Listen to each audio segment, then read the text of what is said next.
ఇవే ఇవే జీవన తరంగాలు, ఇవే ఇవే జీవన తరంగాలు, జీవన తరంగాలు.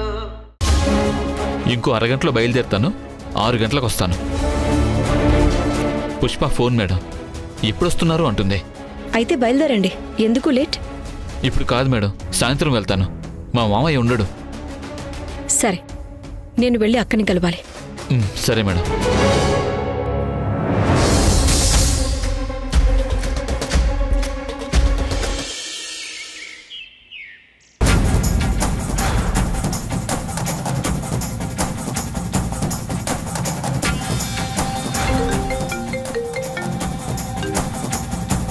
చెప్పమ్మా. ఎక్కడున్నారు నాన్న? ఏంటో చెప్పమ్మా. ఆయన కాల్ చేశారు నాన్న. ఎందుకంట? మళ్ళీ ఏం గొడవ? నువ్వేం దిగులు పడకు, నేను సెట్ చేస్తున్నాను. అదే పని మీద ఉన్నా అమ్మా.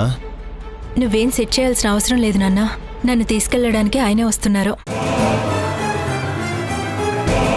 మీరింటికొచ్చేయండి. అంటే? దేవిక మేడం నాతో మాట్లాడారు నాన్న. తను మా ఆయనకి నచ్చజెప్పి ఇక్కడికి పంపిస్తున్నారు. మీతో ఇవన్నీ చెప్పొద్దన్నారు. అందుకే ఏమీ చెప్పలేదు. ఇప్పుడు మీరు ఇంటికి వచ్చేయండి నాన్న, కూర్చొని అన్నీ మాట్లాడుకుందాం.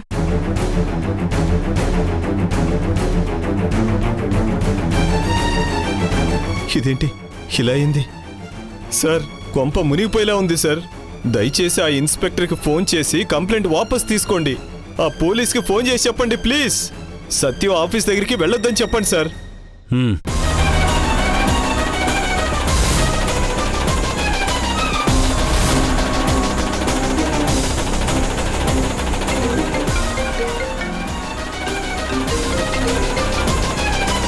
సత్యం పక్కనే ఉన్నాడు సార్.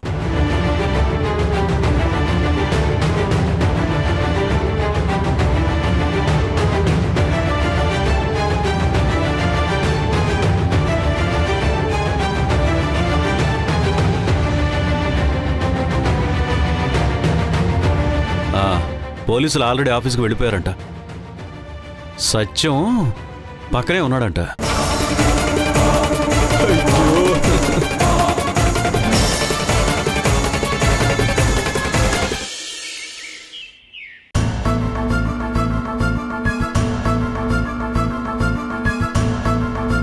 ప్రమోద్ గారు చెప్పినట్టు కేసు క్లోజ్ చేయలేకపోయాను. ఆయన నా మీద డిపార్ట్మెంట్లో కంప్లైంట్ చేశారు. ఆయన చెప్పినట్టే నేను కేసు క్లోజ్ చేసుంటే కంప్లైంట్ చేసేవాళ్ళు కాదు కదా. ఆయన కాకపోతే ఇంకొకరిని అడ్డు పెట్టుకుని నీపై కంప్లైంట్ చేసేవాళ్లే. నిన్ను ఇరికించడానికే ఇదంతా చేస్తున్నారు. లెక్చరర్ కేసు ఒక చిన్న కారణం అంతే. కాదంటావా? అవునా? ఈ విషయం నీకు తెలీదా?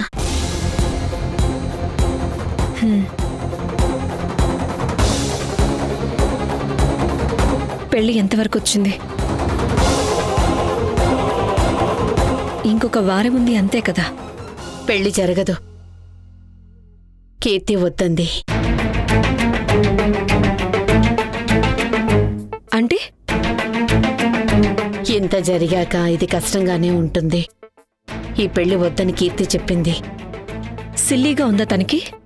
దీనికి పెళ్లికి ఏం సంబంధం? ప్రవీణ్తో నేను మాట్లాడతాను. ప్రవీణ్ ఈ పెళ్లి వద్దని అనలేదు. మరి కీర్తి క్యాన్సిల్ చేయమని చెప్పింది. నాన్సెన్స్. ఎందుకు? కీర్తి ఎక్కడా? నువ్వు కోప్పడకు. ఈ మొత్తం పరిస్థితుల్లో నలిగిపోయి ఎక్కువ బాధపడింది నేను. ఏవన్నా అడగాలి అంటే నన్ను అడుగు, చెప్తాను. ఏవన్నా చెప్పాలనుకుంటే చెప్పు, వింటాను. సారీ అక్క. కీర్తి ఈ పెళ్లి ఎందుకు వద్దంది? వాళ్ళ నాన్న డబ్బు తీసుకోవడం నిజం. ఆయనకున్న పేరుకు ఆయన అది అప్పు అన్నా సరే ప్రపంచం నమ్మదు. ఇంకా ప్రవీణ్ ఎక్కడ నమ్ముతాడో? ఒకవేళ నమ్మి పెళ్లి చేసుకున్నా అది త్యాగం కిందకొస్తుంది. ఎప్పుడైనా చిన్న చిన్న గొడవలు వచ్చినప్పుడు దీన్ని అడ్డు పెట్టుకొని మీ నాన్న తప్పుడు మనిషి, ఆయన కూతురువి అని ఏదైనా మాట అంటే మనసుకు కష్టంగా ఉంటుంది.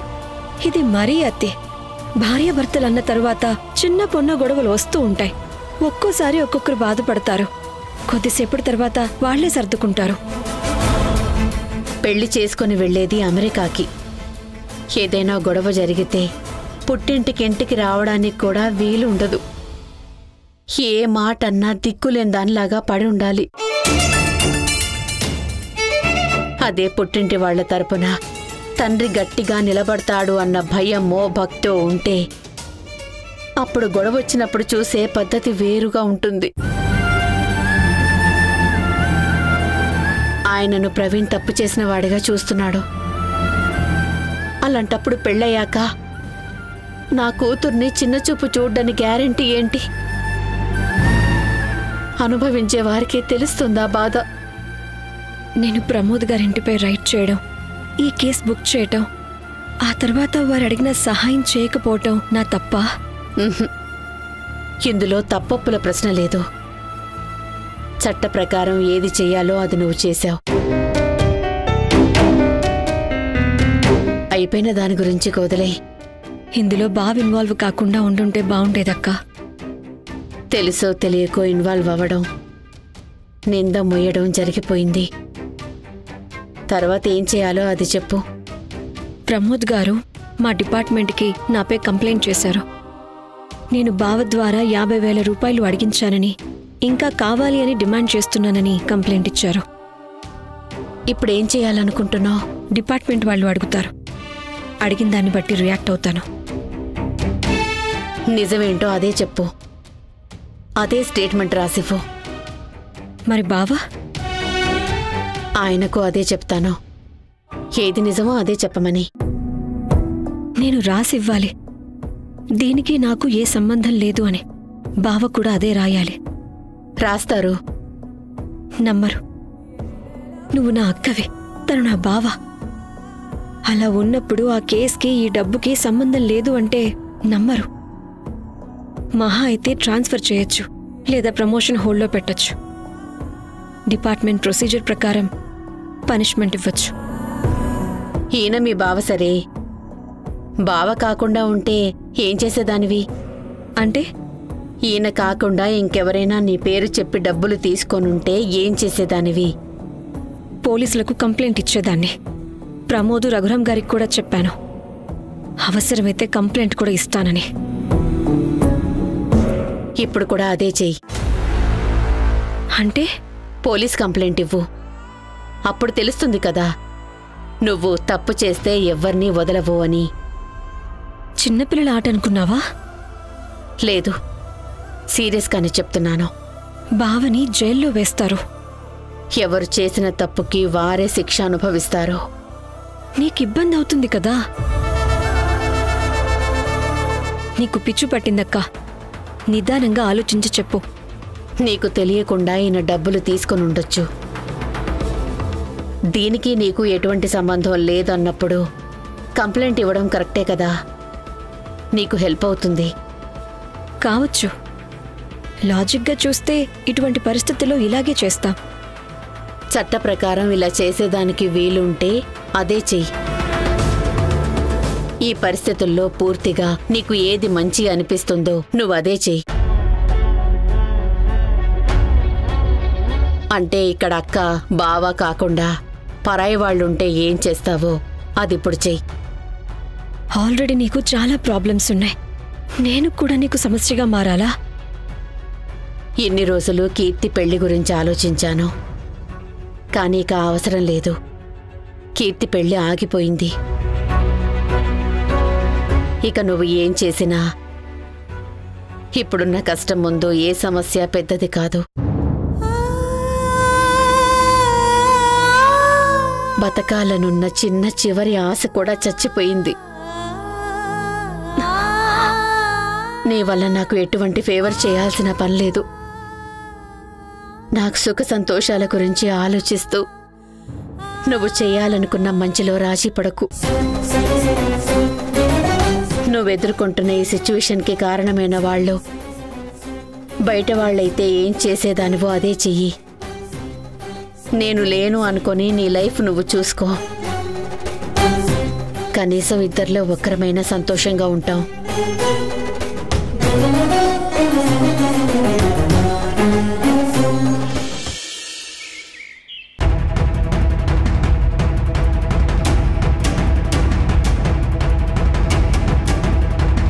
ఎందుకండి ఇలా చేశారు? నీలకంఠం సజెస్ట్ చేశాడే. ఆయనకి పెళ్లి సంసారం గురించి ఏం తెలుస్తుందండి? కూలిపోయే బిల్డింగులు కట్టి బిల్లులు లేపే రకం. ఆయన సంసారాలు నిలబెడతారంటే మీరెలా నమ్మారండి? ఈ పని చేసేటప్పుడు నాతో ఒక్క మాటనే చెప్పాలనిపించలేదా? ఆ రోజు నీలకంఠం వచ్చి అల్లుడు దారిలోకి రావాలంటే పోలీస్ కేసు పెట్టడం తప్ప ఇంకో మార్గం లేదని నాతో చెప్పినప్పుడు నువ్వు పక్కనే ఉండి విన్నావు కదా. విన్నాను, కానీ అది కరెక్ట్ అనిపించలేదు కాబట్టి ఏం మాట్లాడకుండా సైలెంట్గా ఉన్నాను. మీరు కూడా విని అంతటితో వదిలేయాల్సిందే. అలా చేస్తే ఇలా అవుతుందని నాకు మాత్రం ఏం తెలుసు? ఎందుకంత తొందరపడ్డారు? 1కి 10 సార్లు ఆలోచించాల్సింది.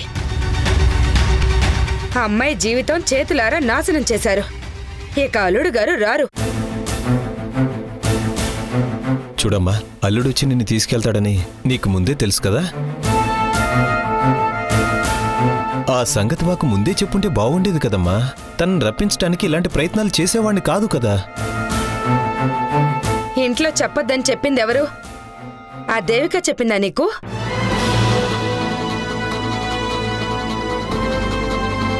అమ్మా నాన్నల్ని విడిచిపెట్టి బయట వాళ్ల మాటలు వినడం ఎప్పటినుంచి నేర్చుకున్నావు? ఇలా అయితే త్వరగా బాగుపడతాననుకున్నావా? తనకే మేకప్ వేసుకుని బాగా రెడీ అయి కూర్చుంటుంది. ముద్దు ముద్దుగా మాట్లాడుతుంది. తన తీయటి మాటలు చెప్పినట్టు విన్నావు అంతేగా? మరి మీ బుద్ధి ఏమైందండి? ఆ నీలకంఠం చెప్పిన దానికి తలాడించారు.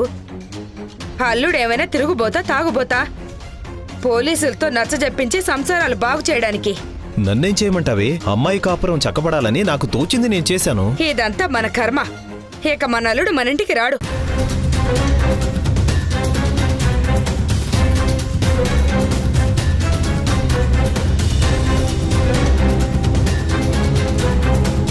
మరి ఏం చేయమంటావు? మీరేం చేస్తారులేండి. ఆ నీలకంఠం కాపురాలు కూల్చడానికే ఉన్నాడు. ఆయనకి చెప్పండి, ఆ అల్లుడిపై ఇప్పటికే గృహహింస వరకట్నం కేసు పెట్టించాం కదా, అది సరిపోదు, అమ్మాయిని చంపడానికి ప్రయత్నిస్తున్నాడని కూడా కేసు పెట్టించమని చెప్పండి. నోటికొచ్చినట్టు మాట్లాడుకో. అలాంటి తప్పుడు కేసులు పెట్టాల్సిన అవసరం లేదు. ఏం కాదు, ఇంకో 4 కేసులు పెట్టించండి. ఏం మాట్లాడుతున్నావే? తమాషా చేస్తున్నావా? లేదు, సీరియస్ గానే చెప్తున్నాను. ఓ 4-5 కేసులు అవనివ్వండి. అప్పుడు అల్లుండి జైలుకు తీసుకెళ్తారు. మరి పుష్ప కాపురం? ఇంకెక్కడ కాపురం? ఎప్పుడో గంగలో కలిసిపోయింది. అల్లుడు గారు ఇంకా మన గుమ్మం కూడా తొక్కరు.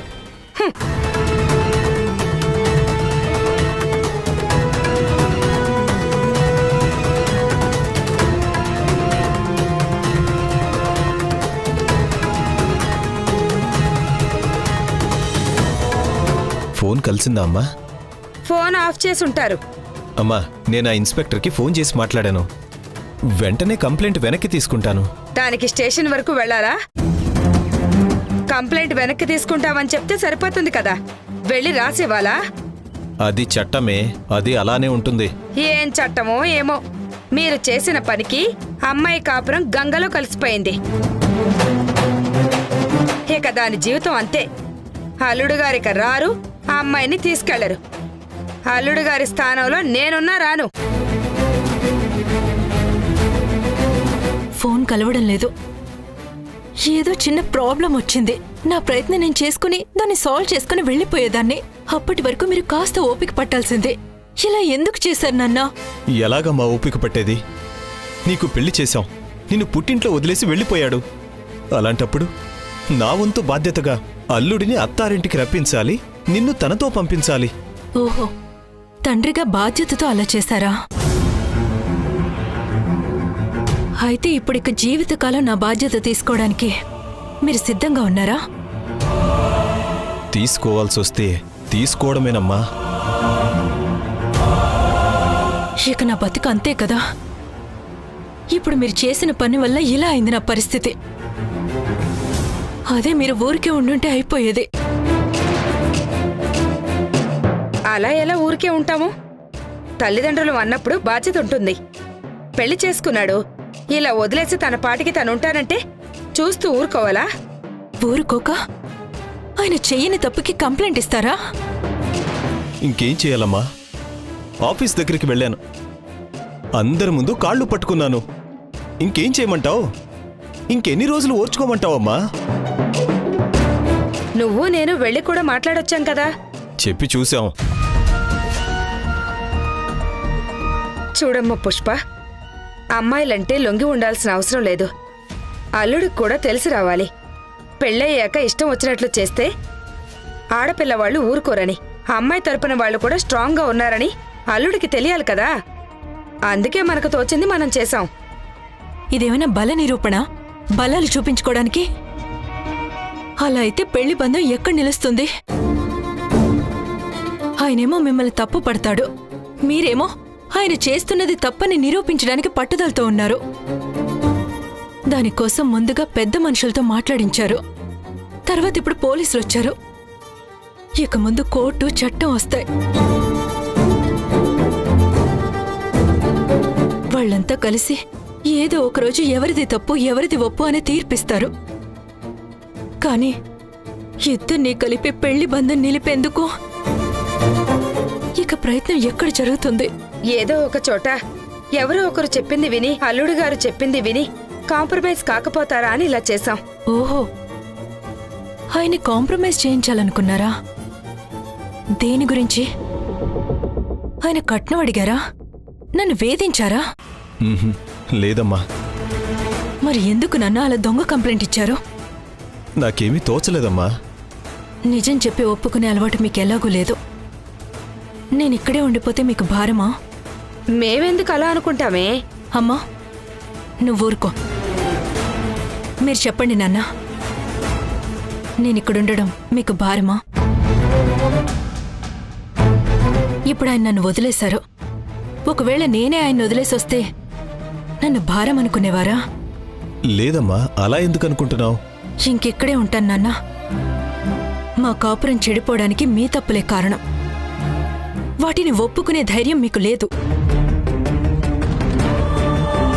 అల్లుడి ముందు మంచి నటించాలనుకున్నారు, కానీ ఆయన మీ మోసాలన్నీ గుర్తుపట్టాడు.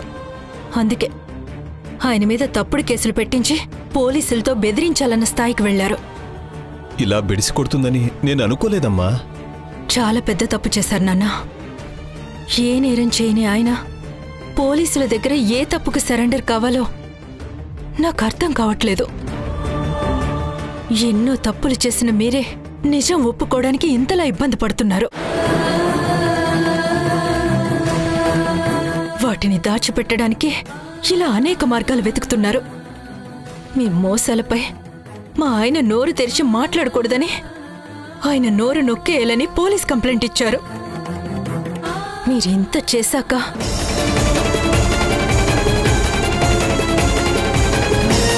ఆయనకి ఇక్కడికి రారు. వదిలేయండి, వదిలేయండి.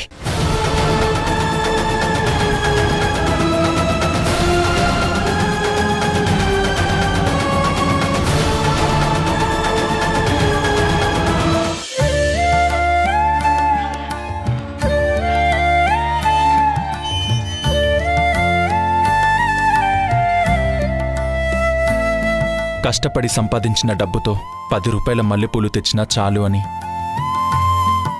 ఈరోజు నా డబ్బుతో ఈ మల్లెపూలు తెచ్చాను. చూడాలి తను ఎంత హ్యాపీగా ఫీల్ అవుతుందో.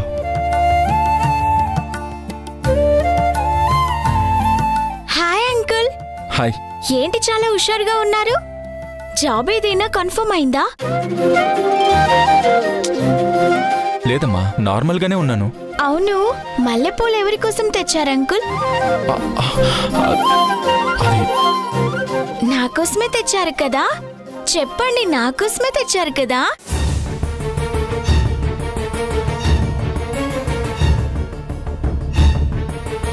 ప్లీజ్ ప్లీజ్ చెప్పండి అంకుల్, నా కోసమే తెచ్చారు కదా? చెప్పండి అంకుల్. అవును, కరెక్ట్గా గెస్ట్ చేసావు.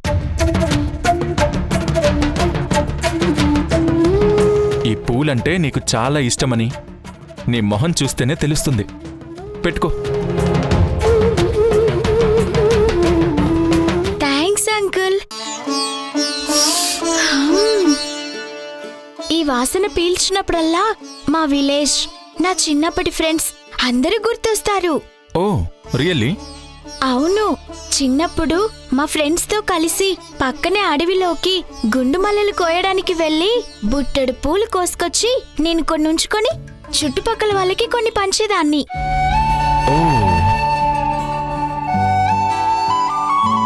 ఒకరి జడ ఇంకొకరు వేశాక దండగా కుట్టిన పూలని జడలో పెట్టుకొని ఎంతో మురిసిపోయే వాళ్ళం తెలుసా?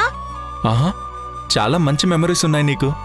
అంతేకాదు, మా తాతయ్య తర్వాత నా కోసం పూలు తెచ్చిన వాళ్ళు మీరే. మా తాతయ్య తర్వాత నా గురించి కూడా థింక్ చేసే వాళ్ళు ఉన్నారని మిమ్మల్ని చూస్తేనే అనిపిస్తుంది. Thank you. ఫీల్ అవ్వకు రమ్య. నేను, ఆంటీ నీ గురించే ఆలోచిస్తూ ఉంటాం. నువ్వు మా ఫ్యామిలీలో ఒకరివే. ఇదిగో ఈ స్వీట్ కూడా తీసుకో. మీరెంత మంచివారో. Thanks uncle. పద.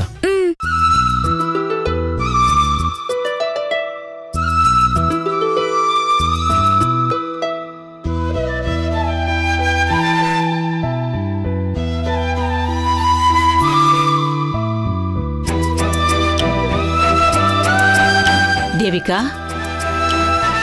అక్కడ కళ్యాణ్ రమ్యతో మాట్లాడడం చూశాక నీకేమర్థమైంది? రమ్య దత్తత విషయంలో కళ్యాణ్ ఒప్పుకోడేమో అని మనసులో ఏ మూలో ఉన్న డౌట్ పోయిందమ్మా. కర్మ కర్మ, నీకలా అర్థమైందా తల్లి? కొంచెంసేపు ఈ దత్తత గురించి పక్కన పెట్టి నీ భర్త నీకోసం తెచ్చిన మల్లెపూలని ఆ పిల్ల పానకంలో పొడకలా అడ్డంగా వచ్చి తన్నుకుపోయింది. నీ మీద ప్రేమతో ఏదో స్వీట్ తీసుకొస్తే సైలెంట్గా కాకిలా తన్నుకుపోతుంది. కనపడ్డం లేదా? ఏదైనా ఎనర్జీ వచ్చేలా డ్రింక్ కలిపి తెచ్చిస్తే